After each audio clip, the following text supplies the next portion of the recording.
جی ناظرین، پروگرام میں ایک بار پھر خوش آمدید. شبر زیدی صاحب ہمارے ساتھ موجود ہیں کراچی سے، انہیں دوبارہ پروگرام میں خوش آمدید کہیں گے. شبر صاحب، آپ سے بات ہو رہی تھی، آپ نے ایک ذکر کیا کہ براڈ شیٹ کے حوالے سے آپ سے زیادہ کوئی نہیں جانتا. بہت عرصہ آپ نے انہی تمام جو سیاستدان ہیں، جو بڑے بڑے کاروباری امپائرز بھی سنبھالے ہوئے ہیں، ان کے سارا کچا چھٹا تو آپ کے پاس ہو کے جاتا رہا، ریٹرنز بھی آپ یہ کہ فائل کرتے رہے. یہ براڈ شیٹ والے معاملے کے اندر کہانی ہے کیا؟ کو تھوڑا سا بتائیں ہمارے ناظرین کو. میں ایک بات آج ایک اور کلیئر کر دوں کہ میں نے زندگی میں کبھی کسی انڈیول کی ریٹرن فائل نہیں کی. اچھا، پہلی بات ذرا وہی نہیں کی، میں انڈیول کا کام کرتا ہی نہیں ہوں. دوسری بات ہے کہ میں نے کبھی پاکستانی بزنس مین جنرلی ان کا کام نہیں کرتے، میں ملٹی نیشنلز کا اور بینکس کا زیادہ جنرلی. وہ یہ بات نہیں ہے، مگر میں کیونکہ اس فیلڈ میں رہا ہوں، انسٹیٹیوٹ کا پریزیڈنٹ رہا ہوں، تو مجھے پتا ہے. لیکن براڈ شیٹ کا مسئلہ بات بڑی سمپل سی ہے کہ آپ اس بات کو اچھی طرح سمجھیں کہ 1990 کے بعد 92 سے لے کر 2018 تک پاکستان میں آپ کو بالکل آزادی ہے کہ روپے میں پیسے کمائیں اور اس کو منی چینجر سے بیچ کے باہر بھیج دیں. ٹھیک ہے؟ اچھا، کوئی اس پہ رکاوٹ نہیں، کوئی اس پہ ایک دھیلے کی رکاوٹ نہیں ہے. منی چینجر آپ کے گھر آ کے آپ سے روپی لیتا ہے اور آپ کو ڈالر دیتا ہے اور آپ اس کو جمع کرا دیتے ہیں اور باہر پیسے چلے جاتے ہیں. ہوا یہ سر کہ اس دوران میں پاکستانیوں کے جو ان ٹیکس پیسے تھے یا جو انہوں نے کمائے تھے وہ انہوں نے باہر ٹرانسفر کیے. اچھا، اس ٹرانسفر کرنے میں کوئی بات نہیں ہے، کچھ غلط ہے کچھ صحیح ہے، مگر اس کے ساتھ جب پولیٹیشین مکس ہو گئے اور افسران مکس ہو گئے تو پھر اس کی انویسٹیگیشنز ہوئیں، جیسے جنرل امجد صاحب نے کی اور لوگوں نے بھی کی. تو اب جب وہ انویسٹیگیشنز ہو گئی پھر اس کو آپ نے کہا، اس کو آئیڈینٹیفائی کر لیا کہ وہ پیسے باہر ہیں.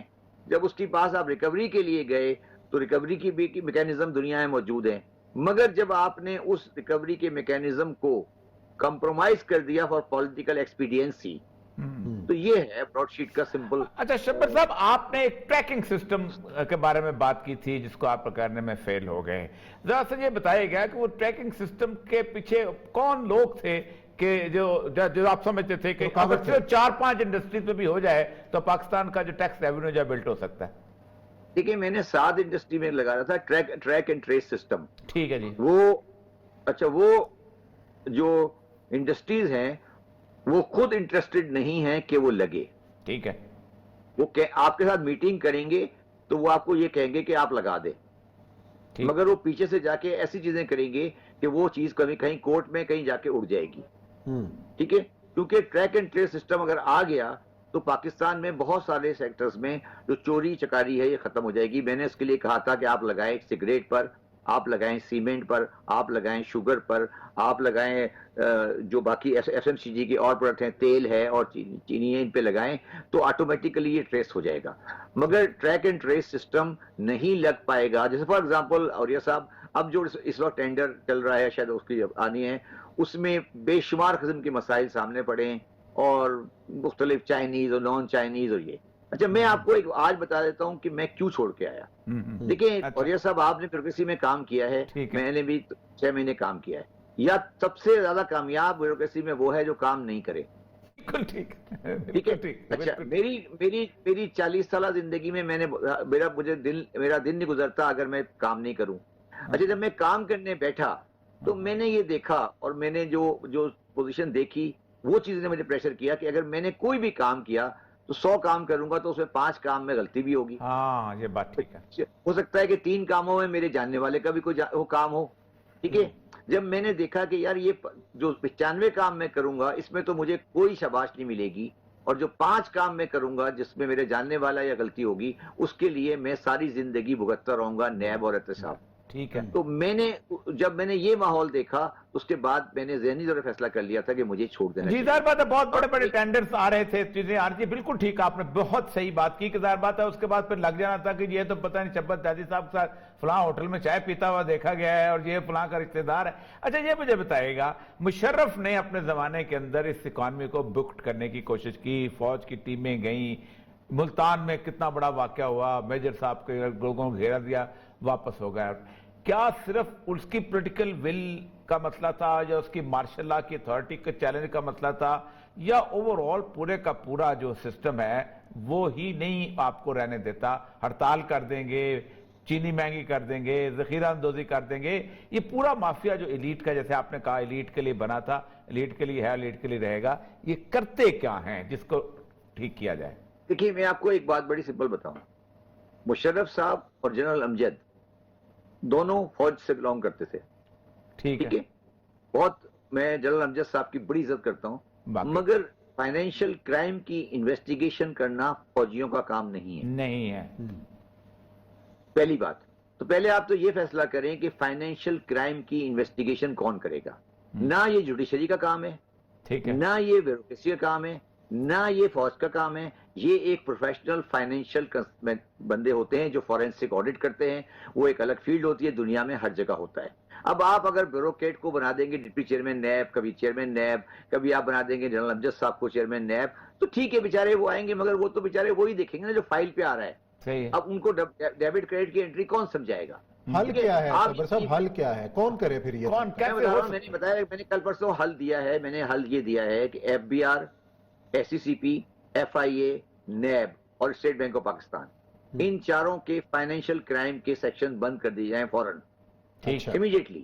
اور اس کی جگہ پر آپ ایک فائنینشیل ریگولیٹری اتھارٹی بنائیں جس کا ہیڈ آفس کراچی میں ہو، اور وہ ہیڈ آفس جو ہے وہ فائنینشیل سائٹ کے لوگ باہر سے لے آئیں شروع میں، اور گورے کو لے آئیں، وہ اپنی انویسٹیگیشن کریں. اگر میں مجرم قرار دیتا ہوں پھر میری پروسیڈنگ نیب کر سکتا ہے، مگر ایگزامینیشن انویسٹیگیشن نیب نہیں کر سکتا.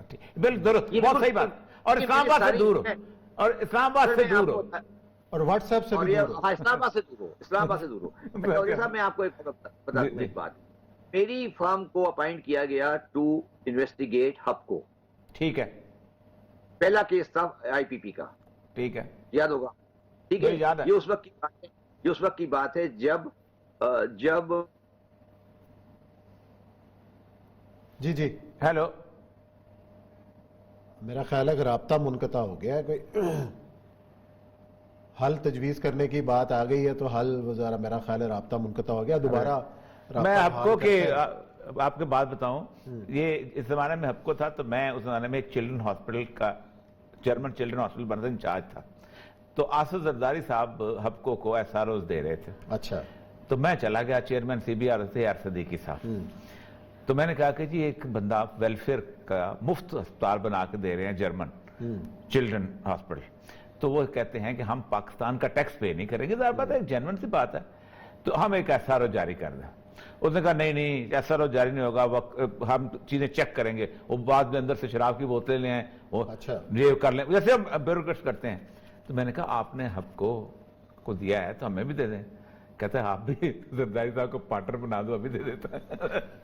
یہ مجھے ڈائریکٹ جواب دے دیتا چیئرمین صاحب نے اس وقت.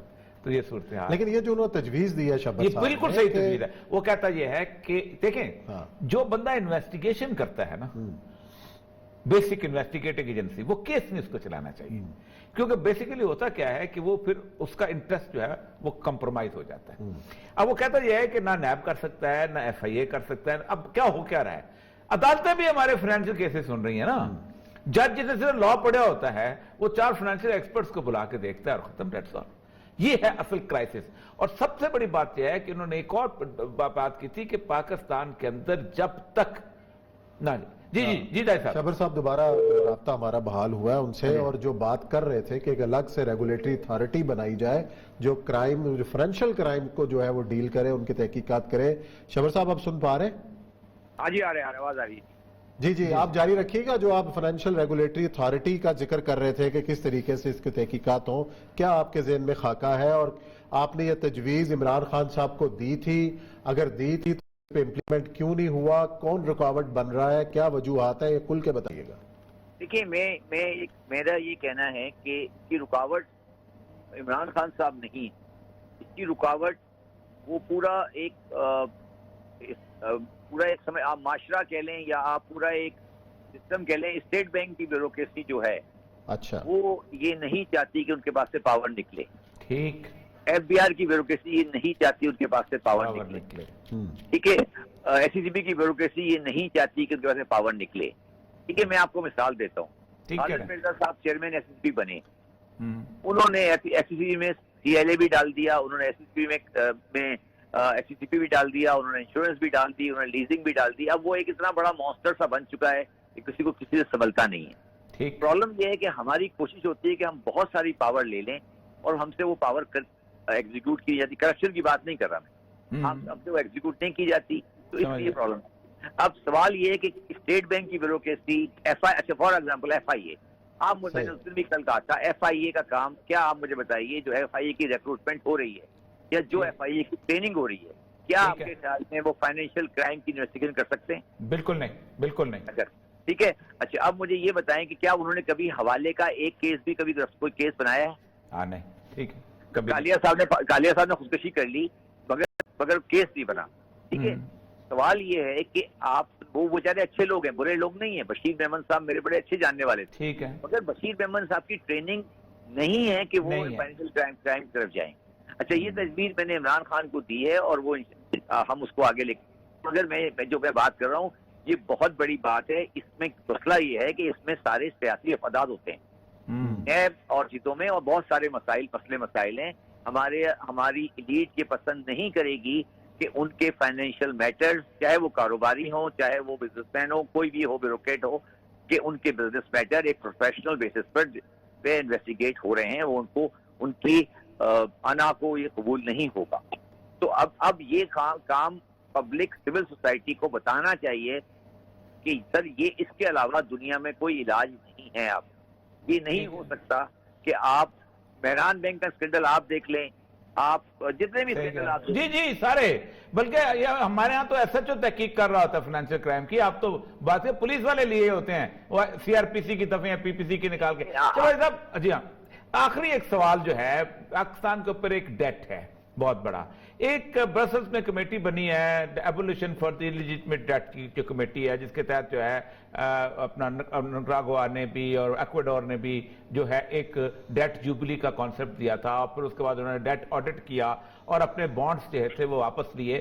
پاکستان میں کیا اس طرح کا ڈیٹ آڈٹ کیا جانا چاہیے جس طرح کا لیٹن امریکہ کے ملکوں میں ہوا؟ دوبارہ سوری کہیے گا مجھے please. Committee for the abolition of the eligible date بنی ہے, ایک برسلز بیسڈ ہے, جو کہ لیٹن امریکہ کے ملکوں کو جا کے ٹریننگ کرتی ہے, وہاں ڈیٹ آڈٹ کرتی ہے, اور وہ کہتے ہیں کہ that is eligible if it is procured for the benefit of the few. اس کے اوپر ایکواڈور نے اپنا 80% ڈیٹ جو ہے ایلیجیبل ڈکلیئر قرار دیا ہے. کیا پاکستان میں ایسا ڈیٹ کا آڈٹ ہونا چاہیے؟ کیونکہ ایک بات میں بتاؤں, پاکستان کا 99.9% ڈیٹ جو ہے, قرضہ جو ہے, وہ اسمبلی منظور شدہ نہیں ہے, وہ EAD میں دستخط ہوئے ہوئے نہیں. وہ آپ کی بات بالکل درست ہے, مگر پاکستان کا جو ڈیٹ ہے نا جی, وہ پاکستان کا ڈیٹ ہماری مجبوری ہے. اچھا, پاکستان کا فیڈرل بجٹ بنتا ہے نا سر, ٹھیک ہے, تو وہ اسٹارٹ نیگیٹو سے ہوتا ہے. ٹھیک ہے, اچھا, میں بتا دیتا ہوں نیگیٹو سے اسٹارٹ ہوتا ہے. ٹھیک ہے, میری 4,500 کی کلیکشن ہے, 4,500 کی کلیکشن ہے, 4,500 بلین کی, تقریباً 5,000 بلین کی لگا دیں اتنی ہے جی, اتنی ہے جی ہاں, اور 54% رہتا ہے پروونسز کو. ٹھیک ہے, ٹھیک ہے, اور ڈیفینس اور جو یہ جو آپ کا ڈیٹ سروسنگ ہے وہ زیادہ ہے, 2,000 سے زیادہ ہے. تو ہم اسٹارٹ کرتے ہیں نیگیٹو. نہیں شبیر صاحب, میرا سوال اور ہے. میرا سوال یہ ہے کہ اب تک جو ڈیٹ ایکومولیٹ ہو چکا ہوا ہے, دنیا کے اندر ایک آواز اٹھ رہی ہے ڈیٹ جوبلی کی, کہ یہ جو فورسز ہیں اس کے سامنے ہم جو پرانا ڈیٹ ہے اس کا آڈٹ کر کے بتائیں کہ یہ ڈیٹ ہم نے لیجٹمیٹ جو ہے لیا ہے اور دنیا نے ہمیں مجبور کر کے دیا ہے, ہم اس کا انکار کر سکیں. دیکھیے آپ اس کا مطلب فورن ڈیٹ کی بات کر رہے ہیں نا پھر آپ؟ جی فورن ڈیٹ کی, فورن ڈیٹ کی, ہاں جی. دیکھیے فورن ڈیٹ تو ہم نے بورو کیا ہے. اب اس میں کہ ہمیں کیا اعتراض ہے کہ ہم کیوں نہیں, میں تو اس کا ایگری نہیں کرتا. دیکھیے میری بات سنیں, پاکستان 1947 سے لے کر 2019 تک $300 بلین کے ٹریڈ ڈیفیسٹ میں رہا ہے. 300 بلین, ٹھیک ہے. 300 بلین میں سے تقریباً 150-200 بلین ہم نے مختلف ایڈ اور گرانٹ میں لے لیا ہے. تو آپ باقی بچا 100 بلین روپیز کا ڈیٹ ہے. ٹھیک ہے, آپ اس 100 کے بلین کی ڈیٹ پہ ہمیں کیا اعتراض ہے؟ ٹھیک, درست, بہت بالکل درست فرمایا. ٹھیک ہے, مگر پاکستان کے لیے 100 بلین ڈیٹ بڑا ڈیٹ نہیں ہے. نہیں ہے, صحیح کہہ رہے ہیں, اگر ہم کام کریں تو صحیح ہے. کوئی آخری ایک کوئی ایسی سجیشن ایسی جو کہ دیکھیں ہم ایلیٹ کے چکر سے نکل کیسے سکتے ہیں, کیا